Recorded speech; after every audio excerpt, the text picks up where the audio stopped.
Lecture matter আরজি সংশোধনের দরখাস্ত মুসাবেদা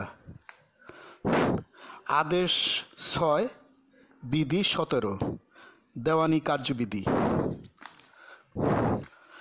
মোকাম বিজ্ঞ দ্বিতীয় যুগ্ম জেলা জজ সাহেবের আদালত ঢাকা দেওয়ানি মোকদ্দমা নম্বর ৬০/২০১০ জ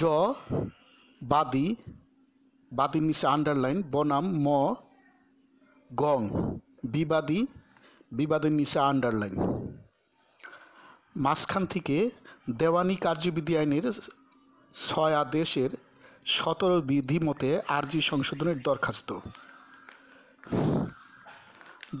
বাদীপক্ষে যথাবিহিত সম্মান প্রদর্শনপূর্বক সবিনয় নিবেদন এই যে ১ অদ্য মকদ্দমা বিজ্ঞ আদালতে এপিএইচের জন্য দিন ধার্য আছে বটে।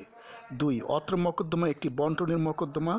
আরজি মুসাবেদাকরণের সময় অসাবধানতা বশত আরজির তফসিলে নালিশি সম্পত্তির চৌহদ্দি উল্লেখ করা হয় নাই, যাহা সংশোধিত হওয়া আবশ্যক, নচেৎ বাদী পক্ষের অপূরণীয় ক্ষতির কারণ হইবে। ৩ প্রস্তাবিত সংশোধনের ফলে আরজির আকৃতি ও প্রকৃতির কোনো পরিবর্তন হইবে না। মাঝখানে গাঢ় শব্দগুলোতে হইবে যেভাবে আরজি সংশোধন হইবে, নিচে আন্ডারলাইন।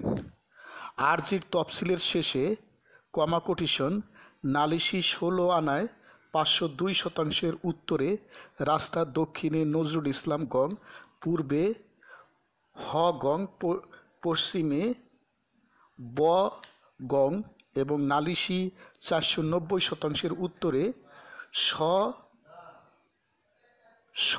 দক্ষিণে ন গং, পূর্বে হ গং, পশ্চিমে ব গং ইত্যাদি বক্তব্যসমূহ বসিয়া আরজি সংশোধিত হইবে। মাঝখান থেকে অতএব কমা বিজ্ঞ হুজুর আদালতে বিনীত প্রার্থনা এই যে উপরোক্ত অবস্থা ও কারণাধীনে ন্যায় বিচারের স্বার্থে অত্র দরখাস্ত মঞ্জুর ক্রমে দেওয়ানি কার্যবিধি আইনের ৬ আদেশের ১৭ বিধিমতে আরজি উক্তরূপ অনিচ্ছাকৃত ভুল সংশোধনের আদেশ তথা অনুযায়ী আরজি ও রেজিস্ট্রি সংশোধনের আদেশদানে হুজুরের সদয় মর্জি হয় এবং এইরূপ দয়ার জন্য বিনয়াবনত বাদী বিজ্ঞ আদালতের প্রতি চিরকৃতজ্ঞ থাকিবে। আরজ ইতি তারিখ সত্যপাঠ।